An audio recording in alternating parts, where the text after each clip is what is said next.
Hello guys, अस्सलाम वालेकुम। Welcome back to my YouTube family. आप सब कैसे? उम्मीद करती हूँ आप सब अच्छे होंगे। अगर आपने मेरे चैनल को सब्सक्राइब नहीं किया, अगर आप मेरे चैनल पर नए हैं तो प्लीज़ मेरे चैनल को सब्सक्राइब कर लीजिए, मुझे सपोर्ट कीजिए ताकि मैं आपके लिए यूँ इसी तरीके की न्यू वीडियो रिएक्शन वीडियो ला सकूँ। आज मैं जिस वीडियो पर रिएक्शन करने वाली हूँ उस वीडियो का टाइटल है वॉशिंग मशीन में कपड़े धोने वाली औरतें एक बार ये बयान ज़रूर सुने। ये वीडियो लिया है मैंने दीनी इस्लामिक आवाज़ से, सैयद अमीमुल कादरी जी की वीडियो है। पहले के ज़माने में तो औरतें वॉशिंग मशीन से कपड़े धोती नहीं थी, पहले के ज़माने में होता भी नहीं था वॉशिंग मशीन, हाथ से ही सब कुछ सारे काम होते थे। लेकिन आजकल की तकनीकी में एक तो औरतें आलसी भी हो गई हैं, काम करना नहीं चाहती बिल्कुल भी, हर काम सोचती है हम मशीन से ही करें। तो ये गलत है क्योंकि हमारी बॉडी पर भी इफ़ेक्ट पड़ता है, हम सुस्त हो जाते हैं, हमारे शरीर में बहुत प्रॉब्लम हो जाती हैं। तो इंसान का शरीर बिल्कुल चलते रहना चाहिए ताकि इंसान के अंदर भी मशीन होती है ताकि खून का दौराव चलता रहता है। मतलब ये है कि हाथ पैर आपके सही सलामत रहेंगे जब तक आप ठीक ठाक रहेंगे, तो आपको कोई तकलीफ़, कोई कुछ बीमारी कुछ भी नहीं होगा। तो लेकिन आजकल कोई सोचता नहीं है, तभी तो आजकल देखते हैं डॉक्टरों के पास भागे चले जाते हैं, हर तरह की बीमारियों का फेस करना पड़ता है। तो इस बयान में ये क्या बताने वाले हैं वो बयान तो सुन के पता चलेगा, बाकी बातें हम बाद में करते हैं। चलिए सुनते हैं। कल तक कपड़े धुलने के लिए लोग धोबी घाट पर जाते थे, दरियाओं पे जाते थे। पूछो अपनी नानी दादियों से, उन बूढ़ी औरतों से, रात के 4-4 बजे उठकर सर पे गठरियां लेकर के वो नदी पे जाती थी। आज फिर और तरक्की का दौर आया, घर घर पानी हुआ तो लोग घर पे कपड़े धोने लगे। अब तो 80% घरों के अंदर वॉशिंग मशीन आ गई है, मशीन से कपड़े धुलने हैं, घंटों का काम मिनटों में हो रहा है। उसके बाद चक्की चलानी नहीं। औरतें जब चक्की चलाती थी घरों में तो उनके हाथों पे छाले पड़ जाते थे। खुद हदीस पाक में आता है, मेरे नबी की शहजादी मखदूम-ए कायनात, शहजादी कौनैन, मलका फिरदौस बरी, सैयदा फातिमातुज़ ज़हरा चक्की चलाते चलाते हाथों में छाले पड़ गए, गट्टे पड़ गए। पानी का मशकीज़ा उठाते उठाते पीठ पर निशान पड़ गए। तुमने ऐसी मेहनत कब करना? अब वो मेहनत के दिन गए। इतनी मेहनत करने के बावजूद भी 5 वक्ता तो अपनी जगह पूरी पूरी रात इबादत में गुजार। शहजादों को कुरान की तिलावत करके सुलाएं, शहजादों की तरबियत करें, बहाने न बनाओ। अल्लाह की बारगाह में तुम्हारा कोई बहाना नहीं चलेगा। अगर तुमने अल्लाह की बारगाह में कहा अल्लाह मेरे बच्चे ज्यादा थे इसलिए मैंने नमाज नहीं पढ़ी, अल्लाह फरमाएगा हव्वा को बुलाओ,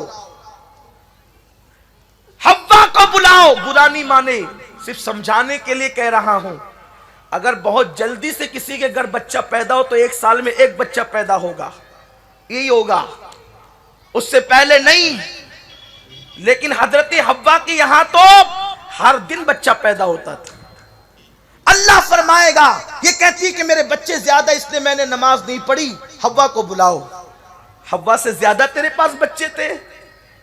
मौलवी को तू लाजवाब करती है, शौहर को तू लाजवाब करती है, अल्लाह को के पास तेरे हर सवाल का जवाब होगा।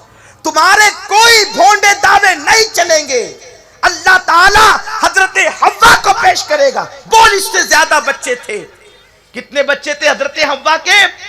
जब हजरत हव्वा का विसाल हुआ तो हजरत हव्वा कई हजार बच्चों की दादी बन चुकी थी। ये हजरत हव्वा के बच्चों का हाल है। लेकिन नमाज कभी तर्क नहीं हुई, अल्लाह की इबादत में कोई फर्क नहीं आया। उस वक्त अल्लाह ने जो इबादतें उन पे फर्ज की थी वो निभाती रही। एक औरत आएगी, कहेगी अल्लाह मेरा शौहर बड़ा जालिम था, शौहर की वजह से मैं नमाज नहीं पढ़ती थी। औरतें हैं ना, बड़े बहाने हैं। सूफिया किराम ने सारे जवाबात इनके दिए। अल्लाह मेरा शौहर बड़ा जालिम था। कितना जालिम था? सालन में नमक होने पे मारता था, इतना जालिम था, मारता ही था ना। अल्लाह फरमाएगा बुलाओ आसिया को, और पूछेगा पूछ आसिया से क्या तेरा शौहर आसिया के शौहर से ज्यादा जालिम था? आसिया का शौहर कितना जालिम था, जिसका नाम फिरौन, जिसको दुनिया फिरौन कहती है। फिरौन ने क्या किया?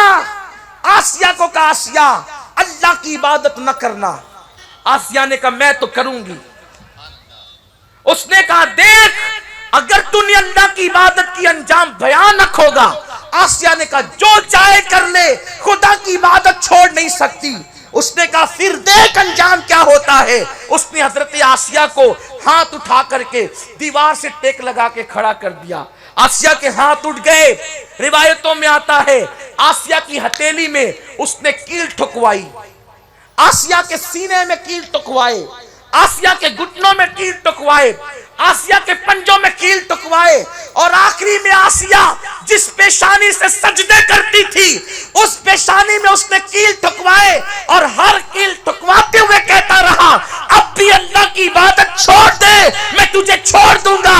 آسیہ نے کہا ایک جان کیا ہے, ہزاروں جان چلی جائے اللہ کی عبادت نہیں چھوڑ سکتی.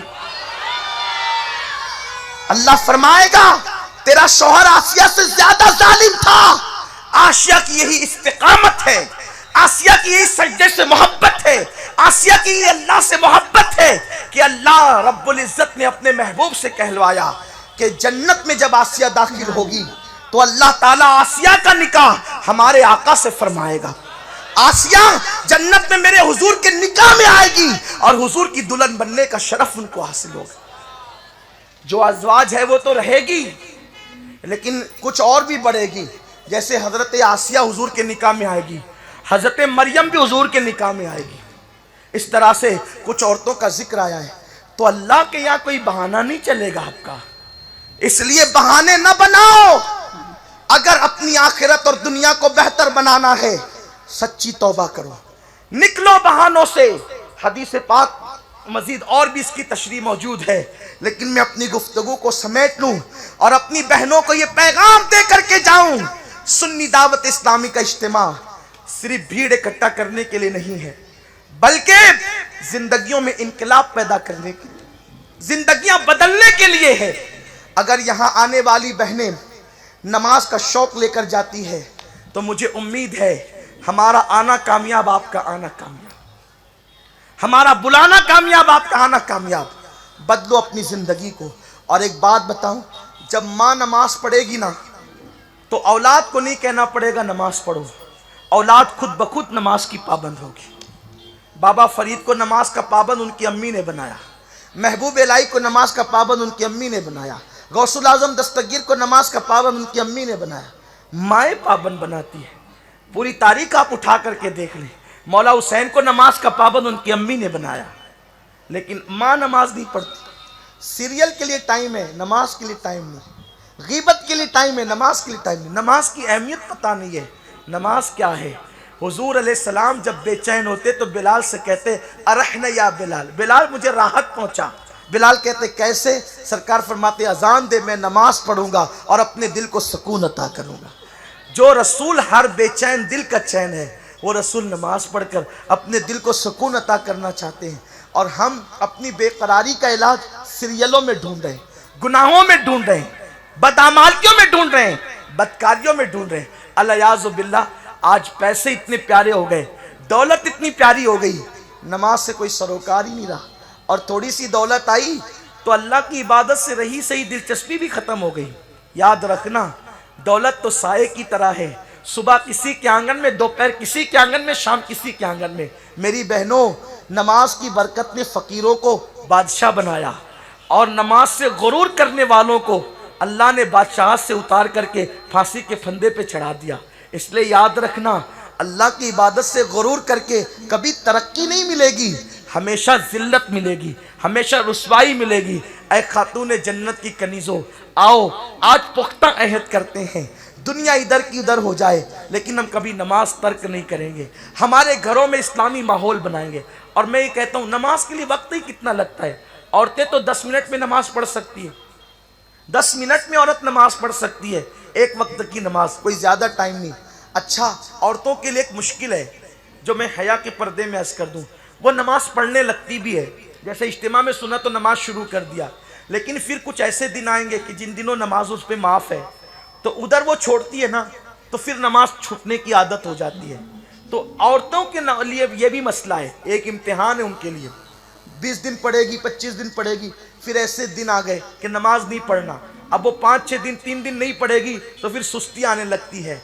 तो उसका बेहतरीन तरीका ये है कि नमाज पढ़ो, और ऐसे दिन आ जाए जिन दिनों में नमाज माफ हो, उन दिनों भी वुजू करके 10 मिनट के लिए मुसल्ले पे बैठ जाया करो, और उतने टाइम तक के दुरूद शरीफ कलमा शरीफ पढ़ती रहा करो। तो उससे क्या होगा कि मुसल्ले पे बैठने की आदत पड़ेगी, तो फिर वो दिन गुजर जाएंगे तो फिर वो आदत नहीं टूटेगी। तो इंशाअल्लाह ताला उन दिनों भी मेरी बहनें नमाज, यानी कि उन दिनों की वजह से नमाज की आदत नहीं टूटेगी और जिंदगी भर वो नमाज की पाबंद रहेगी। उन दिनों नमाज नहीं पढ़ना, लेकिन उन दिनों जो है वो मुसल्ले पे 10 मिनट 5 मिनट बैठ जाना, उसकी भी बरकत मिलेगी आपको इंशाअल्लाह तबारक व ताला। और बच्चे जब माँ को सजदा करते देखते हैं तो बचपने से वो मुसल्ले पे गिरने लगते हैं, और उसकी बरकत से उनके अंदर नमाज का शौक पैदा होता है। सुन्नी दावत इस्लामी सिर्फ जवानों को नहीं, सिर्फ बूढ़ों को नहीं, सिर्फ मर्दों को नहीं, सिर्फ औरतों को नहीं, सुन्नी दावत इस्लामी नन्हे नन्हे बच्चों को भी आशिक रसूल बनाना चाहती है। और वो माशरा जो मदीने मुनव्वरा में मेरे आका ने पैदा किया था, उसकी झलकी हम अपनी कौम को देना चाहते हैं। काश वो दिन जल्द आए कि हर बच्चा आशिक रसूल हो जाए, हर बच्ची आशिक रसूल हो जाए। उसके लिए सुन्नी दावत इस्लामी कभी इज्तिमात करती है, कभी दर्स के प्रोग्राम करती है, कभी मस्जिदों में प्रोग्राम करती है, कभी औरतों के दरमियान प्रोग्राम करती है। और मुस्तकिल बच्चों की तरबियत के लिए सुन्नी दावत इस्लामी ने मुख्तलिफ शहरों में अलग अलग इंग्लिश स्कूलों का क़याम किया है। अल्लाह हमारे अमीर मोहतरम को सलामत रखे। उनकी फ़िक्र को हम जो है वो क्या कह सकते हैं, दुआ दे सकते हैं, दुआ के सिवा क्या। अमीर सुन्नी दावत इस्लामी की फ़िक्र को हज़ारों सलाम कि उन्होंने कौम की ज़रूरत को महसूस किया कि बच्चे स्कूलों में जाकर के बिगड़ रहे हैं, तो क्यों ना ऐसा स्कूल हो जो इश्क रसूल के माहौल से सरशार हो, जो इस्लामी माहौल के अंदर हो। तो गाइस अनीमुल कादरी जी की वीडियो वाकई में अच्छी होती है। सही बात है, पहले के ज़माने में लोग धोबी घाट पे कपड़े धोने जाते थे, मतलब बहुत मेहनत करते थे, आजकल कोई नहीं करता। आपको ये वीडियो कैसी लगी मुझे कमेंट बॉक्स में ज़रूर बताइए। अगर आपको ये मेरी वीडियो अच्छी लगी हो तो प्लीज़ मेरे चैनल को सब्सक्राइब कीजिए, लाइक कीजिए, कमेंट कीजिए और मुझे सपोर्ट कीजिए, ताकि मैं इसी तरीके की वीडियो आपके लिए और ला सकूँ। मिलते हैं अगली वीडियो में, तब तक के लिए अल्लाह हाफिज़।